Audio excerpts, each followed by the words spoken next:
In today's video, we're going to be discussing how to increase the population of a city. To increase the population of a city is often one of the milestones set in various scenarios that Railway Empire provides you with. In our example, Constantinople needs to grow to 120,000 individuals. So that means we need to be able to do a few things to increase the size of the population. Now, how do we go about doing that? Well, in Railway Empire, the key is fulfillment of demand. In fulfillment of demand, we need to ensure that the city's fulfillment exceeds 60% for normal growth and 80% if we want to have a faster growth pattern.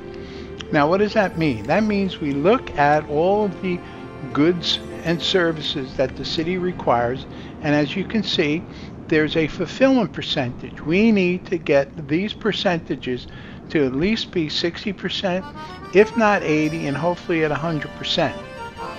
And so we look at this information and we determine what is it we need immediately, and since we're growing the city, what products are we going to need in the future. So we need to be able to plan that. So for example, here you'll see that when the city grows to a certain number, it's going to require additional products and services. We need to plan for that. Therefore, fulfillment is the key. Mail and passengers do not help us grow a city. Fulfillment does. 60% and 80%. That is our target. That is what we attempt.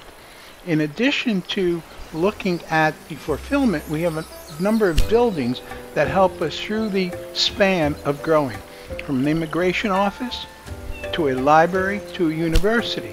So the immigration office is typically the first one we embed. Then we go to a library, which adds 10% to the fulfillment, and eventually to a university once we exceed 100,000. We need the university, otherwise we will not grow beyond 100,000. So in addition to the fulfillment, as our city is growing, we need to change the buildings, if you will, municipal buildings that are going to be in that city. Once we have identified the products that the city is going to require currently and in the future, we then proceed to locate the suppliers. Now in this case here, our suppliers are not connected to our rail line at all. If they were, we would just create, as we'll see later on in the video, rail lines. So we identify, if you will, the closest suppliers, and as I've mentioned, my belief is, and I found the greatest success to be when we have direct connections from the supplier to the city. This prevents any delays, this prevents any issues associated with providing the fulfillment requirements. And remember, that is the key. We need 60 to 80% at a minimum fulfillment to grow the city. And so we want to ensure that the products that are needed by the city are going to reach the city. Again, we can set up warehouses and other elements associated with it. But the key is to essentially construct rail lines both from new sources and from existing sources. In essence, we're creating a supply chain, a series of supply lines that are going to connect our suppliers to the city in which we are growing. In this milestone, we're going to need to get Sophia to 50,000 individuals. So let's look at the current fulfillment. As we can see, the current fulfillment is 63%, which means we have normal growth. So our objective is going to increase this to at least be 80% and if possible 100%. So what we need to do is we need to look at the individual product fulfillment. And as we can see, lumber, honey are two products that we need to fulfill. We are not providing the city with what it is requiring. In addition to that, when the city gets to 45,000 individuals, we're going to need cloth.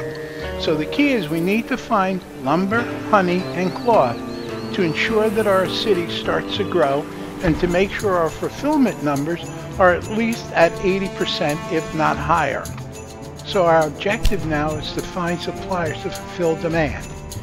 If it is a supplier already on one of our rail lines and has a station, then all we need to do is create the rail line. If not, we would need to add a station and then the track and then connect the rail line. In this case, we're looking to connect lumber supplier, which is already on our rail line, to Sophia.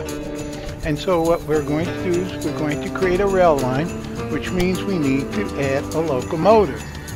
Now, in most cases, if the locomotive, if this train is coming from a supplier that is purely supplier, we're going to use a freight train. If the supplier happens to be a city, then we could either use a freight train or we can use mixed. So therefore we can also carry passengers if necessary. So the first step is to determine the type of locomotive we're going to select. Then you want to look at the loading. The loading can be automatic, it can be freight, it can be manual, or luxury. Luxury obviously is not the case when we're delivering goods. In most cases, you would use automatic. You could, if you wanted to, dedicate strictly a freight train. Next step is to look at the station priority and minimums. Typically in a single product environment, we don't concern ourselves with priorities but minimums. However, in a multi-product environment, we want to set what product priorities we have. We also may want to disable. For example, we may not want passengers to be carried. So therefore the train fully utilizes all the slots for products. So there are a number of things that we can do to essentially enhance and create a much more efficient rail line in delivering goods to the particular target city.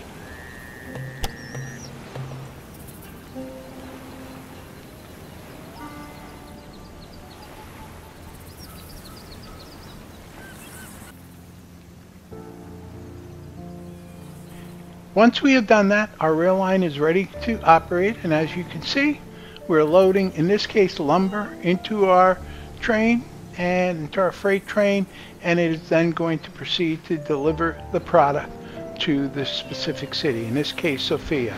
So remember, in my opinion, it is best that you set up a series of direct suppliers to the city to ensure that product is going directly to the city and thus enhance their growth pattern by ensuring fulfillment to exceed at least 80%, if not more.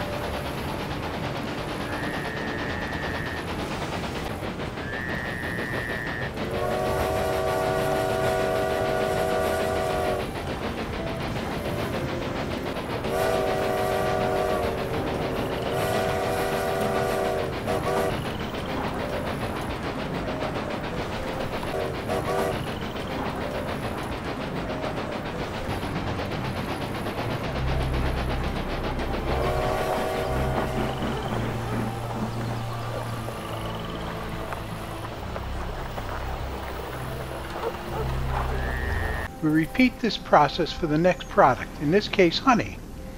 And so what we want to ensure is that honey is not being fulfilled and that we are going to create a rail line that is going to provide the product to the specific city, and in this case Sophia.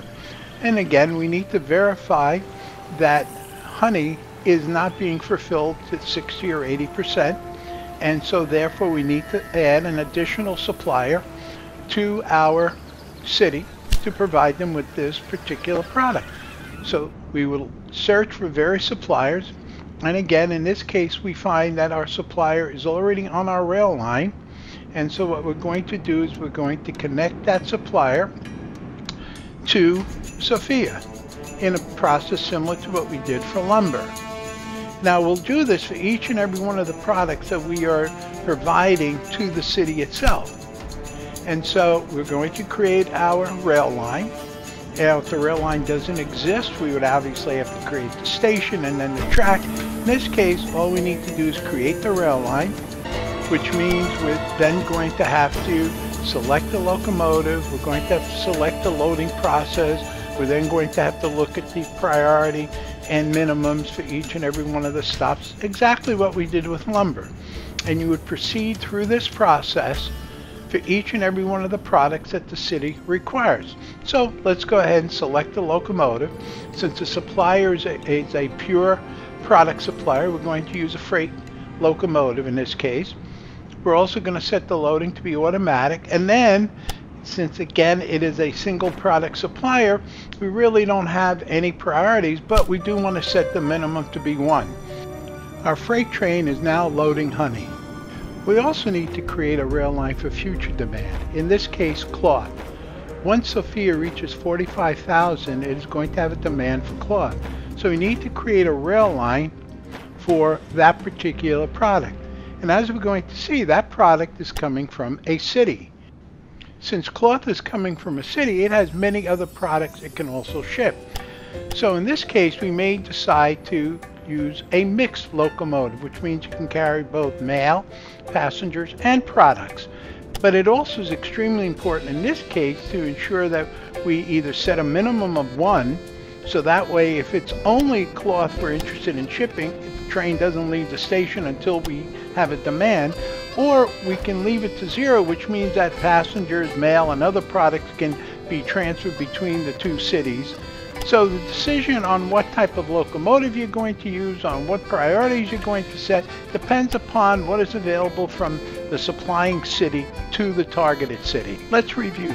We analyze the fulfillment of a city by looking at each and every one of the products and determining the fulfillment of each of those products. Those products that are lacking, those products that are not being delivered, we look for suppliers to supply those products to our targeted city. If need be, we create a station and a rail track to connect that supplier to the city. If one already is connected to the city, we then proceed to create a rail line. In the rail line, we're going to pick, depending upon the type of supplier it is, either a freight locomotive or a mixed locomotive. We then proceed to look at the various loading aspects. In most cases, we keep it as automatic. Then we proceed to look at each and every one of these stations or stops, if you will, and we determine if there are multiple products, the priority of delivery of those products, and then minimum quantities before our train leaves the station. And we do that for each and every one of the products that we have determined is lacking. And once we get our fulfillment up to 60 or 80%, we're going to see an enhanced growth, and the higher and closer we get to 100%, the faster our city is going to be growing. Thank you for listening. I hope you enjoyed this, and hopefully it helps you grow the populations of your city as quickly as you would require. Thank you again.